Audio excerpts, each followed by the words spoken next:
Steering നേരെ പിടിക്കും. ഇതൊന്ന് നേരെ പിടിക്കാൻ ആർക്കും വല്ലതും കൊടുക്കണം.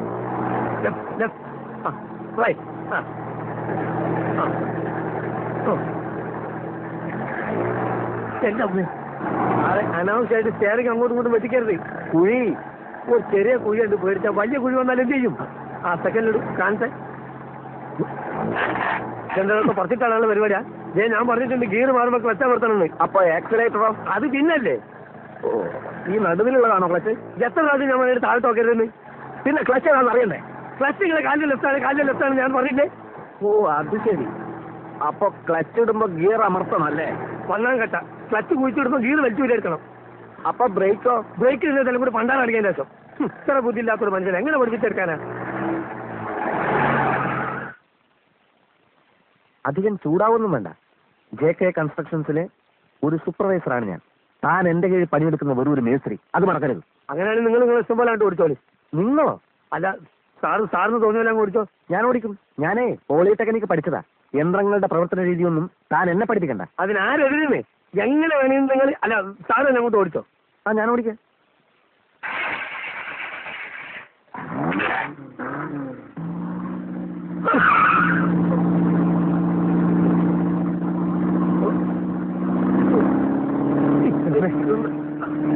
എന്താ മനുഷ്യനെ കൊല്ലാൻ കൊണ്ടുപോവാ?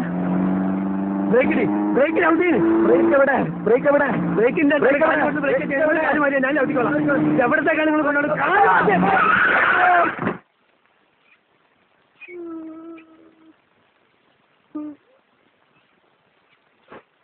പതുക്കെ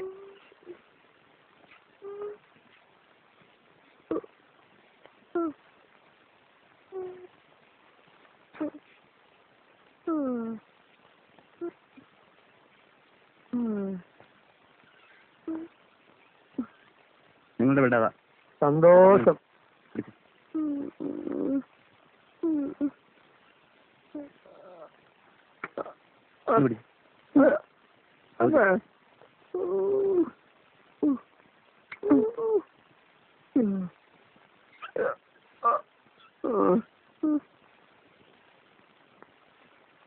സാറേ, എത്ര ദിവസം കിടക്കേണ്ടി വരും?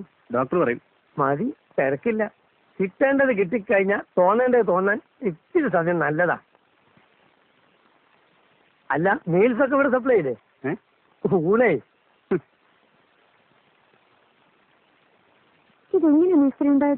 ഞാൻ ഈ പോളിടെക്നിക്കിലൊന്നും പഠിച്ചിട്ടില്ലല്ലോ. അതുകൊണ്ട് ഈ യന്ത്രത്തിന്റെ പ്രവർത്തനം എനിക്ക് ഇഷ്ടമല്ല. അങ്ങനെ സംഭവിച്ചാ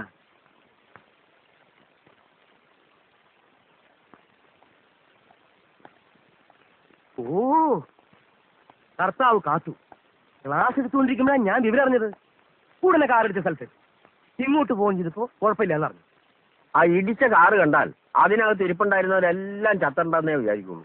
അങ്ങനെ ചത്തിട്ടുണ്ടെങ്കിൽ നമ്മുടെ കോളനിക്കാർക്ക് അനുശോചനം രേഖപ്പെടുത്താൻ വേണ്ടി കറുത്ത തുണി മേടിക്കാൻ പോയിരിക്കുക സുലോചന.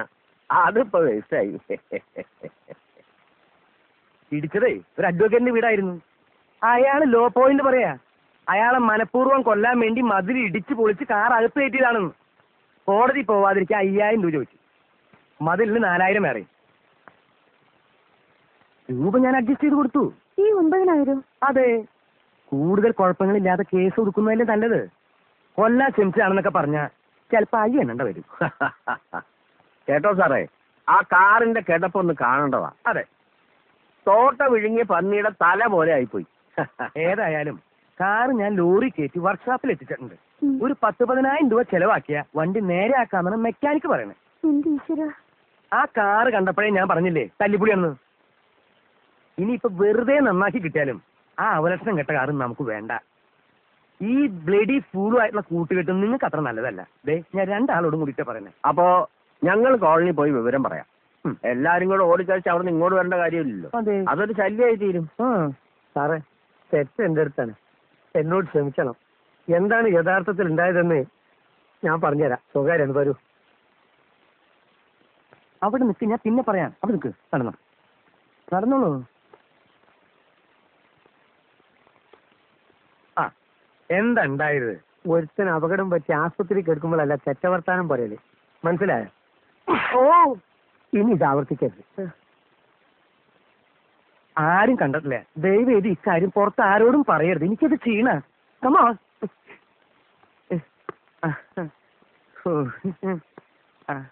അതെ, ഞാൻ വിചാരിച്ച പോലെ ഒന്നല്ല കേട്ടോ. ഇയാളാള് വളരെ ഡീസന്റാ. തകരാറ് കാറിന്റെ ഒന്നല്ല. കാറ് നല്ല ബെസ്റ്റ് കാറാ. ഞങ്ങൾ പോട്ടെ എന്നാ. ചേട്ടാ വരട്ടെ. ഓ